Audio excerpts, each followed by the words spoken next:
built, pros and cons. Yep. Well, the built pros and cons is that you get experience. Pride. That you've accomplished something, that you've challenged yourself. Challenge. I love being able to say, I built that.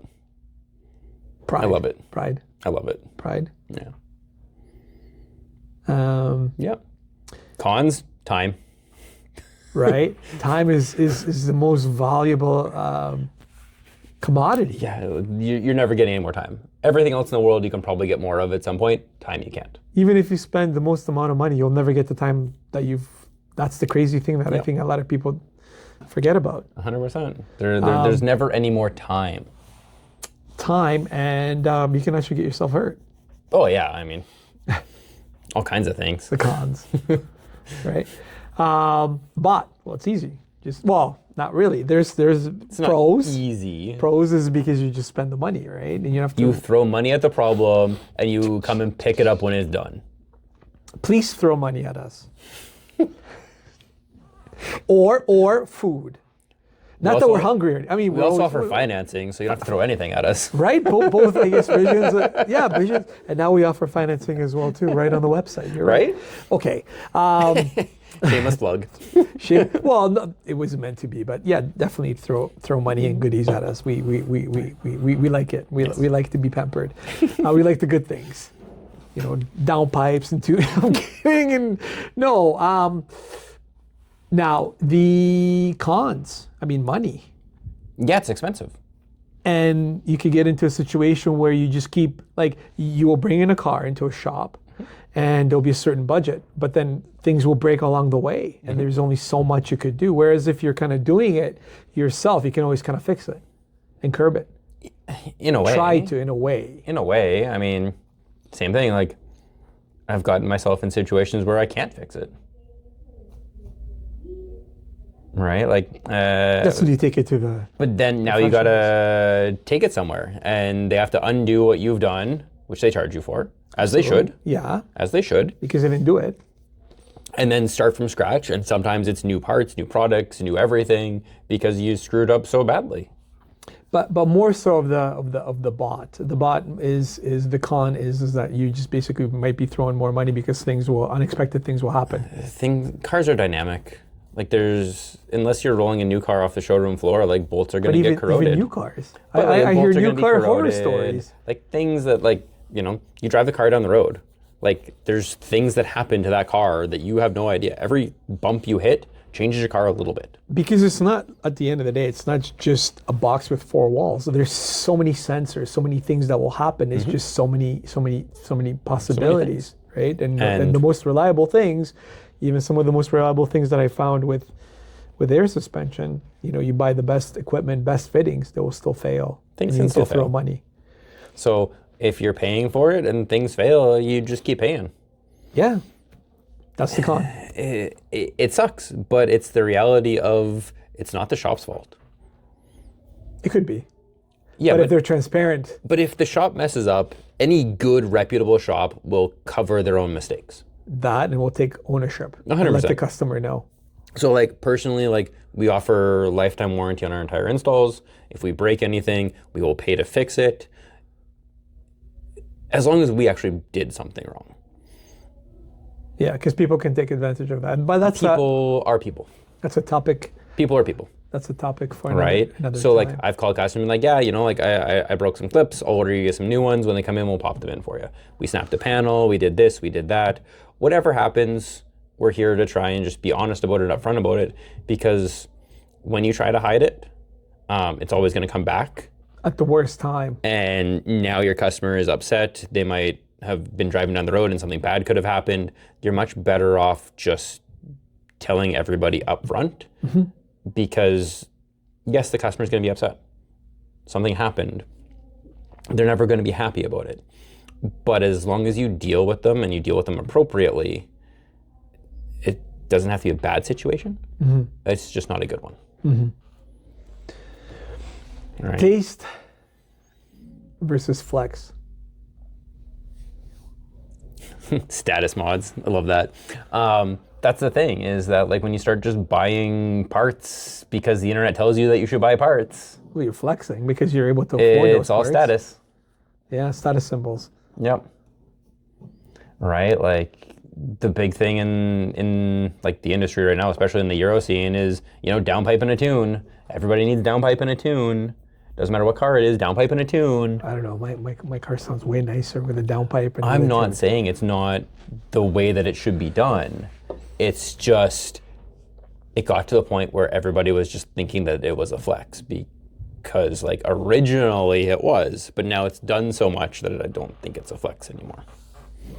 Some could say the same thing with air suspension too. There's a lot of suppliers. But one thing that never changes is the approach and the quality of the product that you're pumping out, right? So even though you could have a downpipe and a tune, you can have a really crappy downpipe and a really crappy tune that will blow up your car. And then that's the reason why you're going to be paying a little bit more money. So I think there's always going to be that underlying factor, which will set certain things apart. And quality is always quality. 100%.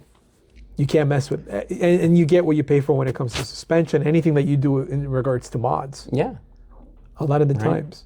Right, but like, I just, there's a lot of things, and I still don't see air suspension as being quite as popular as downpipe and a tune. I feel like everybody Well, the cost is different, right? Sure. But you can have a very expensive downpipe too. Yeah, I mean, like, there's $2,000 $3,000 downpipes and there's $2,000 or $3,000 custom tunes. So, like, sure. Yeah.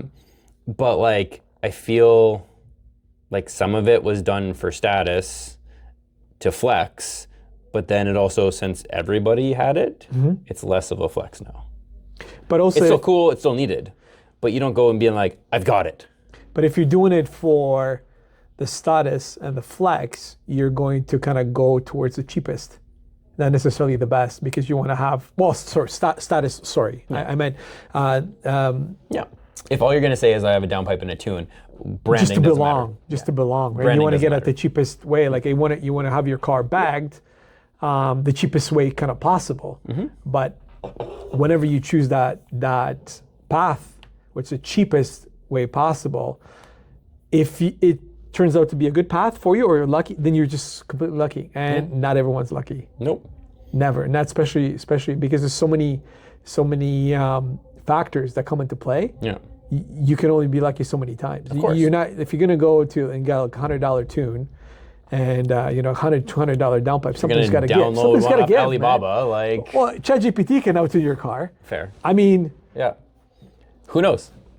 It could be perfect. What kind of testing you have? You know, how many times you go on ChatGPT and you request, I mean, we don't have super intelligence here, this is another topic, but how many times you request a certain scene and it's really kind of what it generates, but not necessarily what you want, right? Yeah. So just because it's able to tune your car doesn't necessarily mean that it's, and then later it will say, oops, sorry. What did you expect? What did you expect? I'm ChatGPT. No.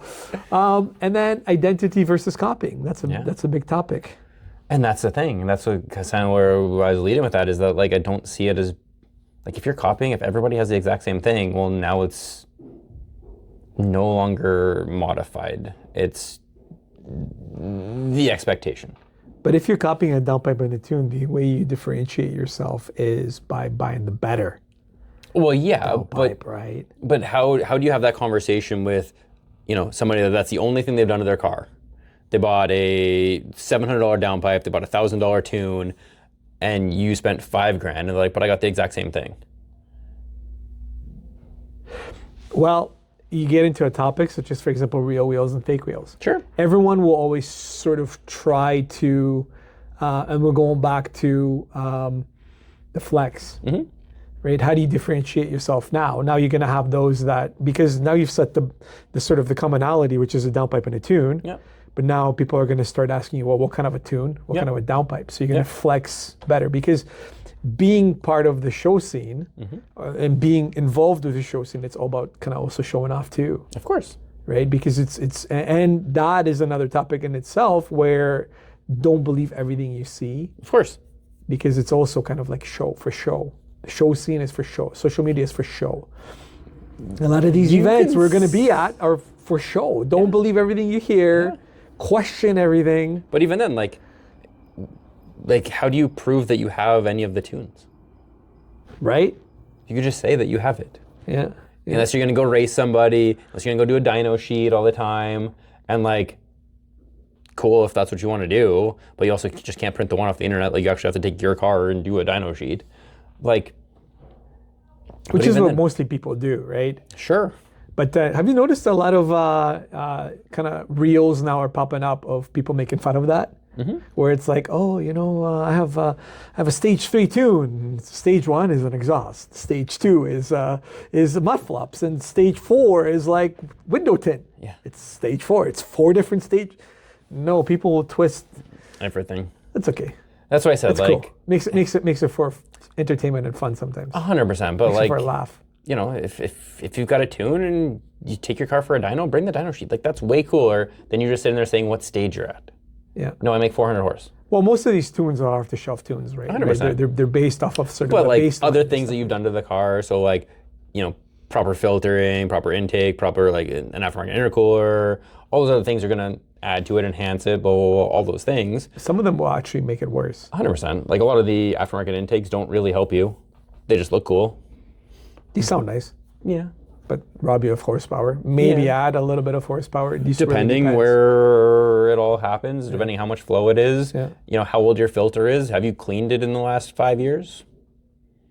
But when you copy what you see out there, you probably are not developing an identity. Oh God, because no. You lost it.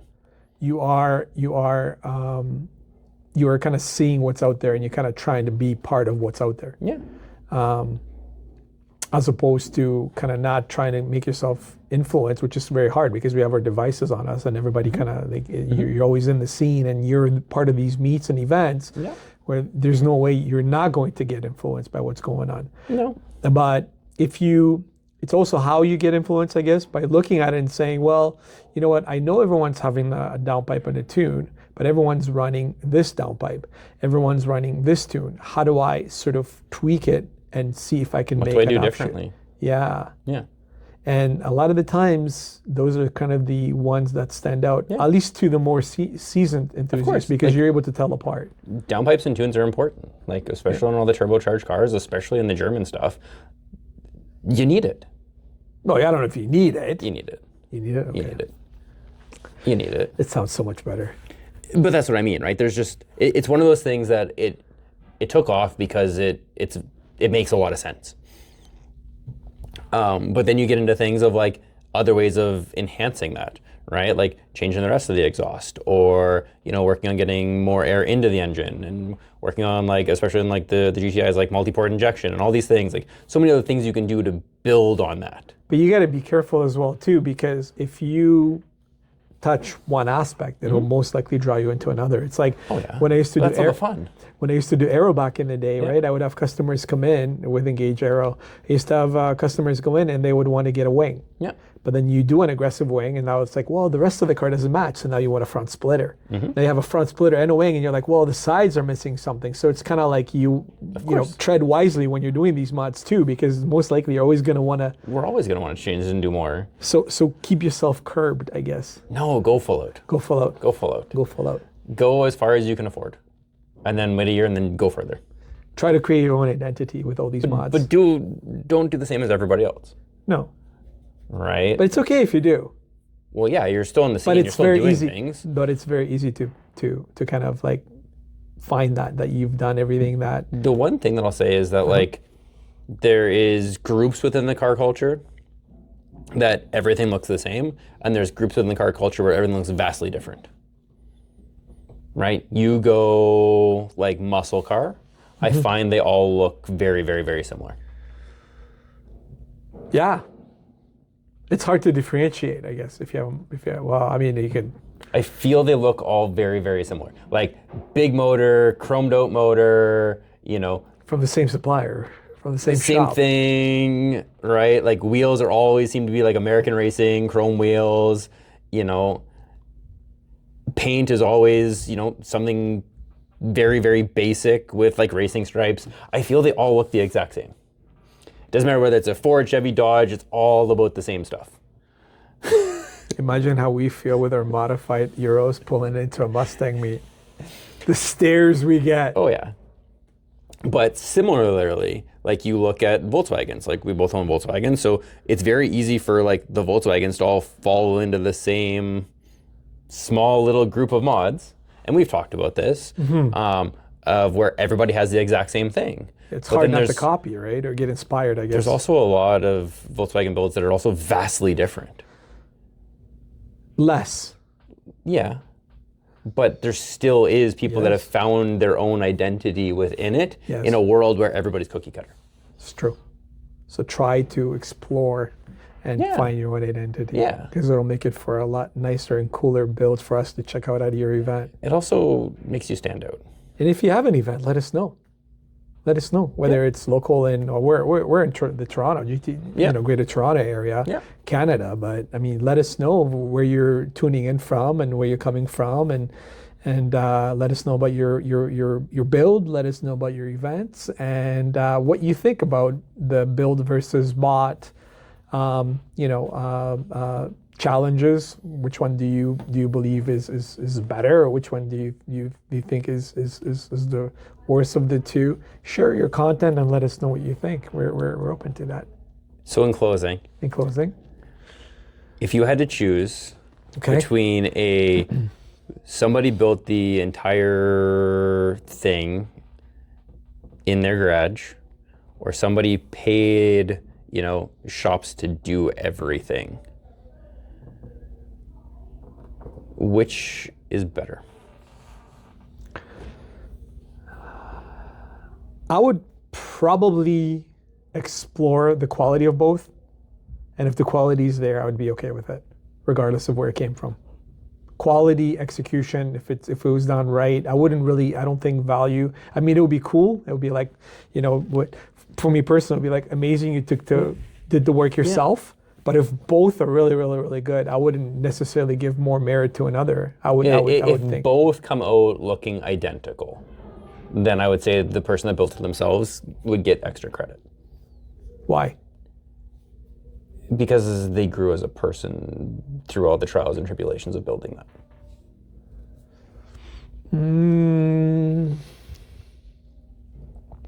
They've gathered skills. Mm-hmm. But what if that person that paid was there? Chances are probably not. Okay, fair enough. Okay. Fair enough. I don't expect that to be the case ever, though. How come? I think there's very few individuals that could do everything as well as a shop could. They could do some aspects, but I doubt they'd be able to do everything. Or at least to a certain level. Like, I think like you'd have some areas where they could do as good, if not better. Some areas where they'd be like slightly under, but I think there'd be a few areas where they would be vastly under what a shop could do. It's a very challenging topic because at what point do you say to let go and embrace kind of partnerships and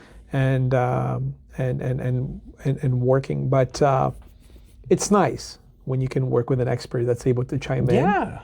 It just makes your life a lot easier. But that's the thing, and that's why like I went full like no by himself or herself versus a shop building everything, because like I think most people are going to fall in the middle at every single point. 100%. It's right? very very very very very like you can probably count them on both of your hands. People in the world that are able to do like everything.